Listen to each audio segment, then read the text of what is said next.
Grid Tech.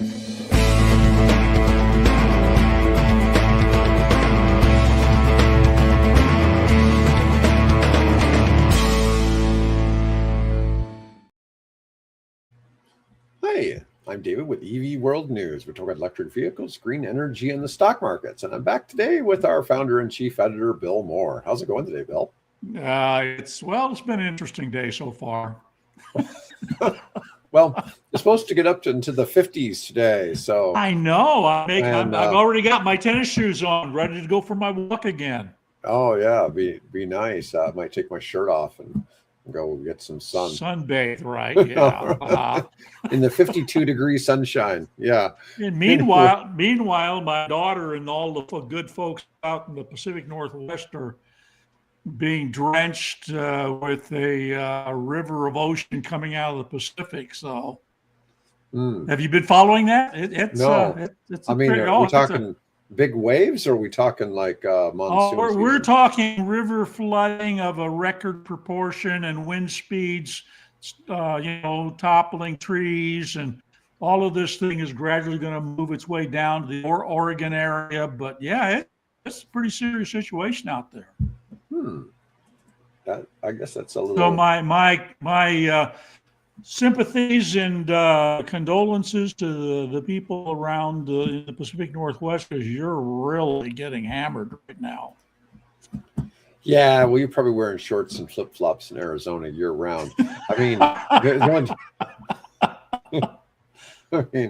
in the middle of the summer when it's 120 degrees outside, you're probably still wearing shorts and flip-flops, But yeah, I've been down there a couple of times when in the summertime, and yeah, it's not a place where I'd want to be in the summertime. Now, wintertime, no problem. But yeah, I have a tennis tournament in Phoenix in March, and I know that in the evenings, you'll still need to wear long sleeves. It'll be cool in the evenings, but it'll be in the 70s probably during the day. It'll be really pleasant. But anyways, let's start out with Robotaxi, Tuber, a Tuber story. A Tuber story, okay. Tuber testing drives stock to record highs. It's interesting. We hear all this stuff about. Yeah, we'll get to that. Oh, okay, we'll get to that. All right. Yeah. Tesla shares hit their highest level in nearly a year after Musk confirmed the company is testing driverless robotaxis. The stock closed at $475, approaching its all-time record of $479.86, set in December of last year. And the stock is at $478. So the news had it at $475, but it's at $478.75 right now. So it's actually a little above that. It's interesting. The Tesla stock, doesn't have to fluctuate much to be percentages. My Oklo is just getting hammered. I love that company, but man, I'm thinking is now the time really to stock up on some Oklo, because at 79 bucks. Let's see. What's my Rivian doing? Oh, dang, it's lost about $1 or so, down 8 cents. Yeah, today, so. Rivian basically had good news. It was up a lot yesterday.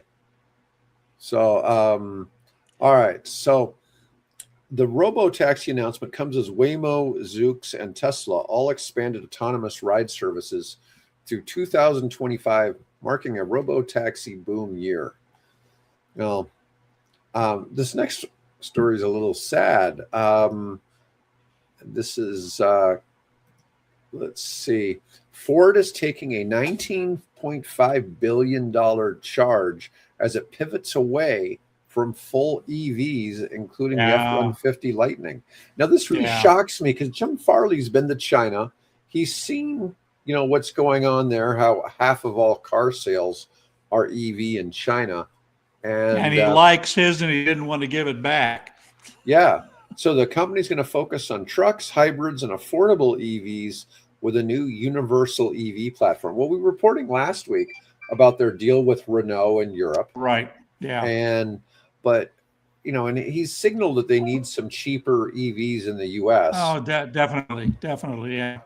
Well, the F-150, is I guess what they're doing now is they're closing that all-electric version down and going to essentially a range extended version, which Stellantis was going to do with the Ram, and they apparently canceled that. So now we've got Ford maybe we're looking to pick up the slack and go that direction with you plug it in or you don't plug it in, and actually much better if you plug it in, but it gives people Yeah. the option. Yeah, Williams says Ford is still going to produce midsize EV truck in 27 for 30K. The platform is still coming out, and I think the Lightning sales would crash. An aluminum factory is going to take 1 year to fix. Well, one of the things Jim Farley talked about is that all of their EVs are $60, $70, $80, $90,000 that Ford's trying to sell. And the cheaper EVs sell, the more expensive EVs, for the most part, sit. And so there's a difference there. I mean, even if you look at all of the EVs selling in China, a huge proportion of that are the ones that are sub 20K, and which we simply don't have here in the United States. Right. But then take into consideration too that the pay scale in China is I think the average monthly wage in China is somewhere around $700-800. I mean, that's hard to imagine, but that's, so even if that EV is only $15,000 US, that's like $30,000 or $40,000 in, relative terms. Right. No, I get that. Some of the GM EV trucks, the Silverado and the Hummer and all of them, they have 200 plus kilowatt hour batteries. I mean, it's huge. But that's partly for the role of what a truck does. If you're legitimately going to use an EV as a work truck, you need that so you can tow and do other things. Right, you're pulling a small backhoe behind you, or a ditch digger, or things, small, portable cement mixer. Well, all those kinds of things. Really small backhoe, I'll tell you. You really need an F250 to pull a normal backhoe. Well, normal, but they've got these little scaled down ones, the little T-Rex. Yeah, I know what you're talking about. I've operated some of those, but I'm just saying I've owned a backhoe before, and you preferably need a dually to haul that thing around, because they weigh 19,000 pounds. Let's see. It signals a tough road ahead for legacy automakers struggling to compete in the EV transition, especially with Trump administration expected to roll back EV incentives. Well, it just makes it a challenge. I mean, these changes between administrations, with changing, the next time a Democrat gets in, they're probably going to bring right back the incentives again, or maybe they won't. Who knows? But maybe by then the incentives won't really be that necessary, like we see in Germany, right?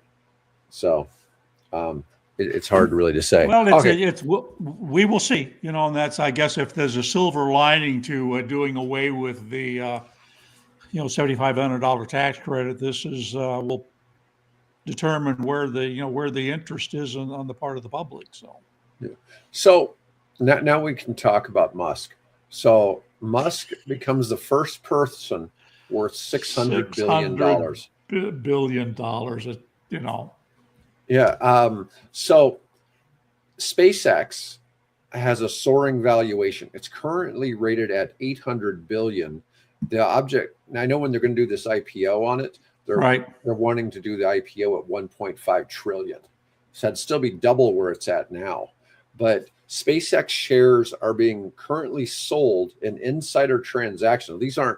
You can't trade this publicly. Right. Insiders who own shares are selling them back and forth at $421 a share currently, which makes the company worth about $800 billion right now. Combined with Tesla's stock surge, Musk's wealth continues to reach unprecedented levels. You can say what you want about him, but people are voting with their dollars. Yeah, well, it may not be individuals voting. I mean, in the case of SpaceX, I mean, I'm not buying rockets. I don't own a Starlink. I know lots of people who have Starlink, But they mainly have it in like their RVs and stuff like that. Yeah, you saw where the Chinese apparently nearly collided with one of the Starlink satellites on a launch here this past week. Yeah, starting to get crowded up there. Yep. Yeah. Well, when they talk about wanting to have data centers floating around in space, I'm like, man, that's going to be kind of wild. It's like, well, we kind of already have that with the Starlink system, so to a certain degree, yeah, we certainly have networks. Well, if we can get them powered by sunlight and cooled by the frigid whatever 0 degrees Kelvin of space, yeah, and just there's a lag time of transmitting, but I don't think the lag time is that much. If you're if you're doing it by fiber optic, to get it from a semi-stationary satellite in orbit, that's just a couple hundred kilometers. So, yeah. Tesla's almost to an all-time high. It's at 479.50. It's 479.86 is the all-time high it's ever had. So it's damn close. Right now, it's sitting about 50 cents below its all-time high. Yeah. It's gone up since we put it on. Well, now it's gone down. No, well, is there a delay? Yeah, there's a delay. I was looking at it live, but see there, it shows it at 478.80, but it changes every second. Every sweep of the radar arm, it changes. Yeah. Rivian is up 22% for the past month, and Tesla is only up 17% for the past month. Well, part of the reason has to be that Rivian announced that their next generation vehicles will offer autonomous driving. No, I think eventually everybody's going to have that, right? Yeah. Even gas cars. Well, we're starting to see that now. You see, Ford is running commercials now where you see the lady sitting in the car and she does this from the steering wheel. Mm-hmm. And the Ford Blue Cruise. Yeah, whatever it is. Yeah. Yeah. With GM, it's Super Cruise. With Ford, it's Blue Cruise. Yeah, I don't know. I mean, it worked. If I were commuting between here and Lincoln for a job, or going to Des Moines, on a regular basis for business or whatever, yeah, that'd be great. I wouldn't mind having turn that thing on, because that interstate's almost straight as an arrow, so it would allow me to relax a little bit, but I'd make sure, hopefully, I don't go to sleep in the process. Oh, come on now, Bill. Nebraska highways aren't as straight as a lot of other states. It's not like when you go to South Dakota and you can't see the end, the road goes past the horizon straight ahead. Well, yeah. We're not that straight. We're not that straight. Yeah. Okay.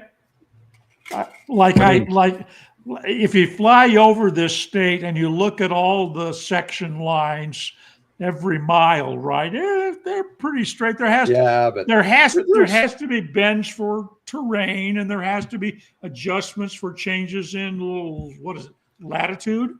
Yeah, latitude. Yeah, right. Yeah, but there is some terrain between here and Lincoln. It's mostly a straight shot. I mean, it's pretty quick. Oh yeah, because you got to go down into the valley to cross the Platte or the Platte, and then back up the hill and over to Waverly and Ashland and all those places. Yeah, and it's not all cornfields along the interstate either. I mean, we got forests and stuff like that. It's really a very pleasant drive through there. Yeah. Yeah. Anyways, let's see. So, this was something kind of interesting. Grid technology stocks have surged 30% as infrastructure demand explodes. And these are stocks that are providing, they call them grid technology, that are supporting battery storage, supporting data centers, EV charging. This is something that's kind of unprecedented growth in this space. Yeah. And I'm looking to see who some of these companies are. I can tell you one. Vertiv Holdings. Statkraft. I don't know that one. Statkraft. Yeah, it's the lead article I just posted this morning on the editor's pick. I had no idea that there is a need for synchronous compensators. Did you? No. Yeah, apparently that the more the grid shifts over or gets fed into by wind and solar, the greater the need for synchronous compensators. Or grid forming inverters. Yeah, exactly. Yeah. Investment in grid stabilization lags behind renewables, threatening reliability. And one of those machines right there is about $34 million. And see, who is it? Germany. I think it's Germany. And Germany needs 200 of those because they have so much wind and solar on the. So what is that worth? 200 times 34 million.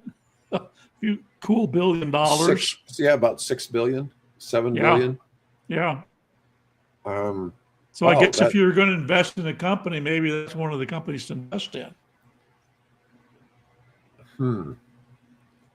That's kind and don't ask me to explain why, because that's a question for Mike tomorrow. What is a synchronous compensator, and why do we need them? These machines weigh as much as 2.2 million pounds. Yeah. Look at the size of that thing.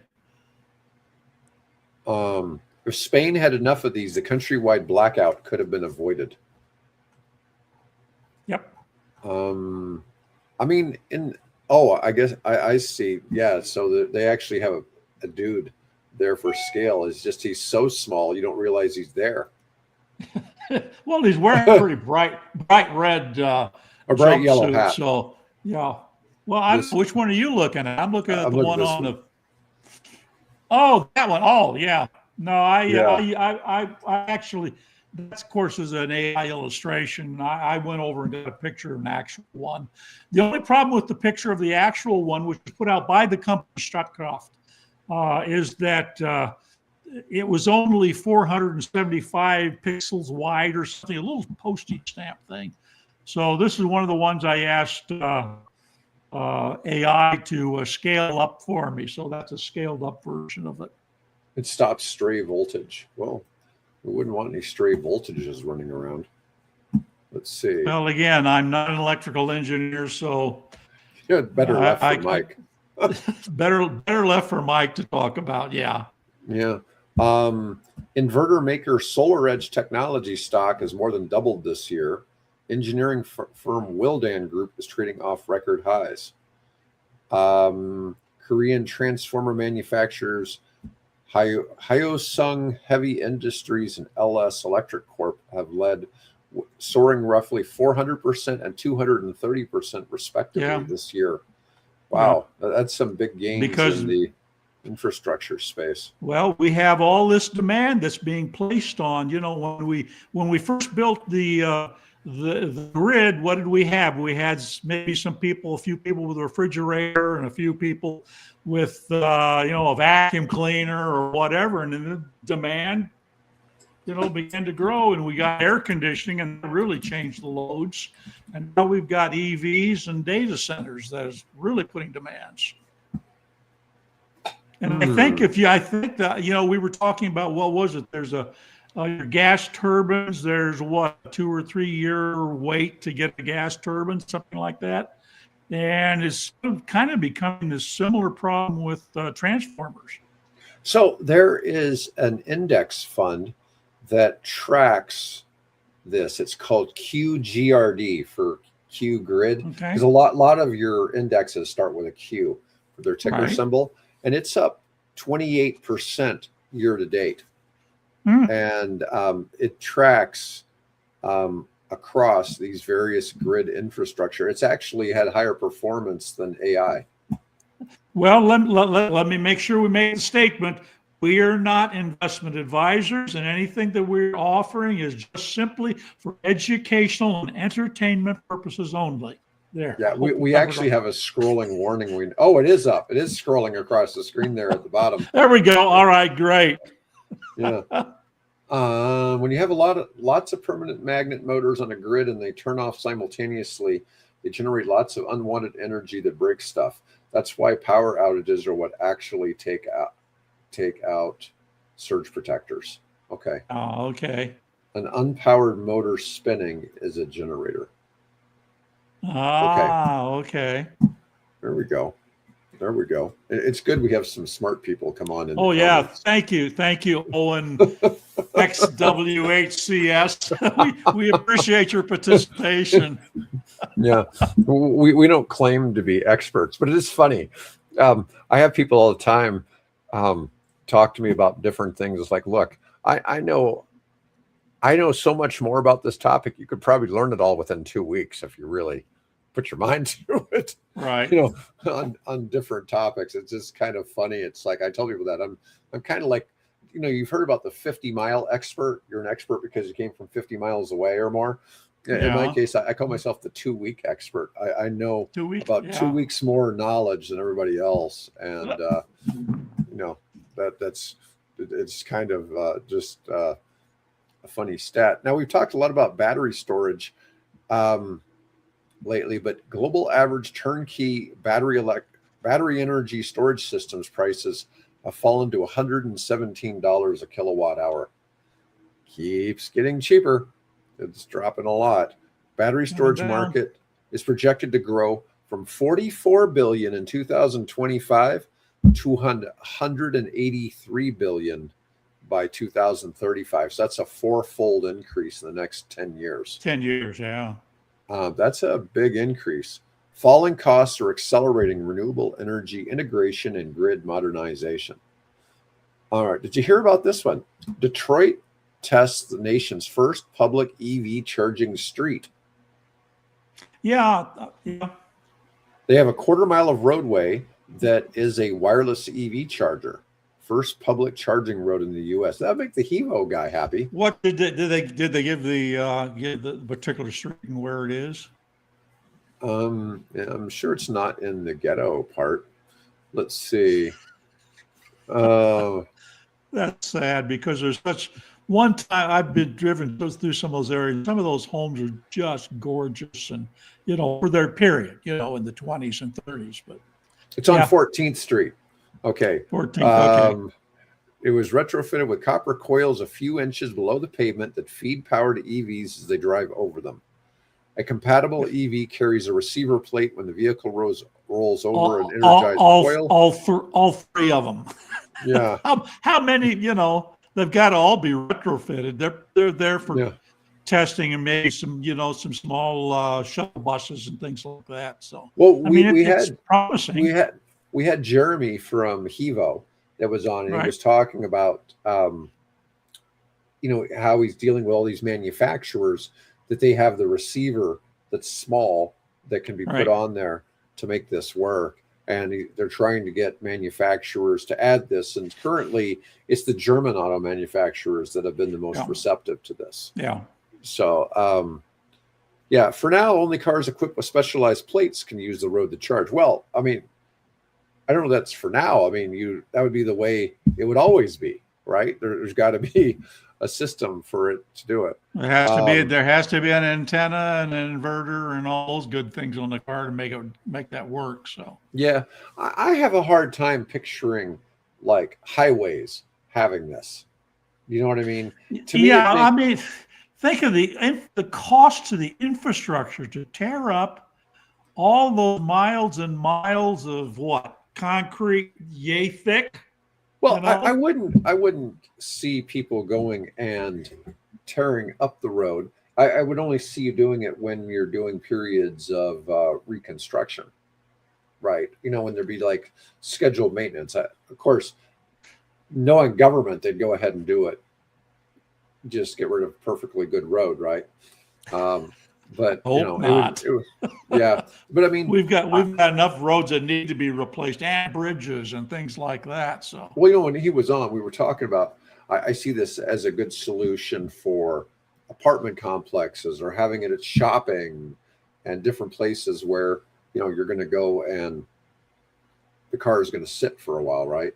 So but it it'd makes be a lot of sense.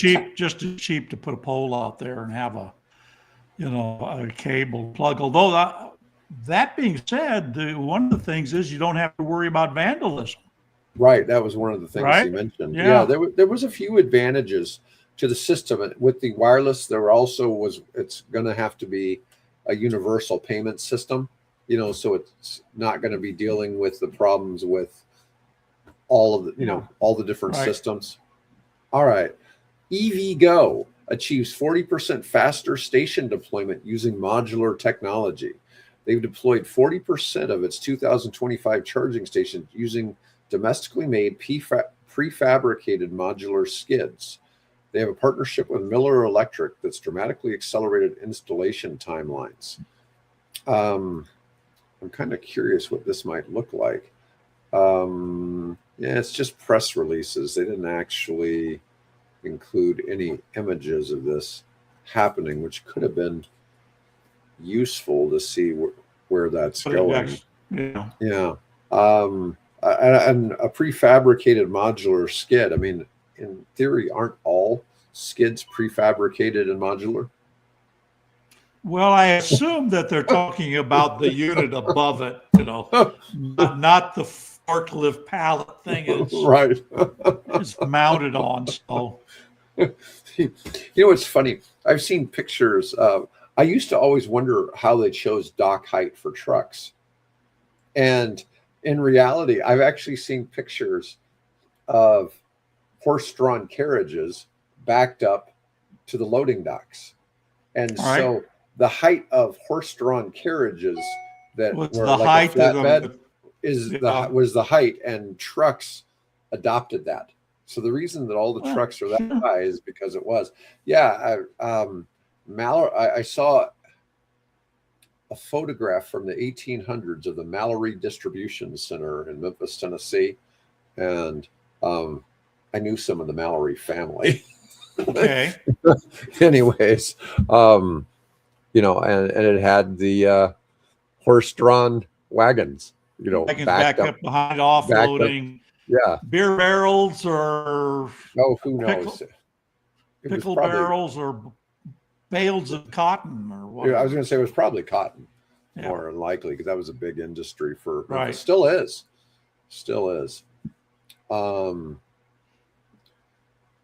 Did you see the story below the one on the big generator? The EVs are ascendant and gas cars are past their prime. No, I haven't yet. This is kind of an interesting question, Owen. I mean, because it does kind of make sense. I guess people have always done it the way they're doing it because that's how it's been done with gas stations. People are used to grabbing the receiver and plugging it in. But it kind of would make sense if you could just, you had the cord retract and then pull out. Yeah, and you don't have the space taken up in the front of the car by radiator. In fact, a lot of those truck vehicles have trunks, which you could put a reelable thing in there. And although it's the cord that connects to my level 2 charger, it's like that thick around, and it's pretty hard to handle. So it's about 25 feet long. So I don't know. It might be more practical just to have it, have it on the pole rather than. All right, Bill, what story did you want to talk about? Oh, well, just the one below. We talked about the synchronous, compensators. Well, what below that is a story about the ascendant EVs, and the gas cars are past their prime. There's a graph there. Which is kind of interesting that if you take a look at what's happening globally, not in the U.S., but globally, the numbers look pretty encouraging for EV deployment. Let's see what we got here, if I can share that. All right. Annual vehicles sold worldwide, about 50 million. Oh, this is going from year to year. So there was 0 in 2000. Start to be a little bit. What do we got here? All electric, 10 million. Plug-in, 6 million. Hybrid, 6.8. Internal combustion, 54 million. Well, it's certainly, it's interesting. Overall, vehicle sales were higher a few years ago than they are today. So vehicle sales overall have fallen. Okay. And at the same time, all of the various electric, hybrid, plug-in hybrid, and all electric have certainly started taking up some market share. 4 million. Man, what was the peak here? Looks like the peak was over 80 million cars in a year. Okay, we Man. lost it again. Dang it. Well, we just lost Bill. We can all hear Bill, but he can't hear us. But that's okay. Let's see. Gas cars are stuck in the slow lane. Let's see. In 2017, global sales of pure internal combustion vehicles hit 79.9 million units. Last year, only 54.8 million units were sold, a 31% reduction. That's a pretty big drop in gas-powered cars. Nearly 11 million EVs were sold in 2024, the vast majority in China, while consumers also bought 6.5 million plug-in hybrids. Those are big changes, and it's it's just a matter of time. Oh, here he comes. Maybe Bill's trying. Can you hear us now, Bill? Okay, yeah, I can't. Just all of a sudden, it just cut me off. I lost all the audio, so no idea. No. Yeah, so the highest combustion sales were 79.9 million internal combustion engine sales in 2017, and now it's only 54 million. That's a pretty big drop. It's a 30% drop. Yeah. In 7 years.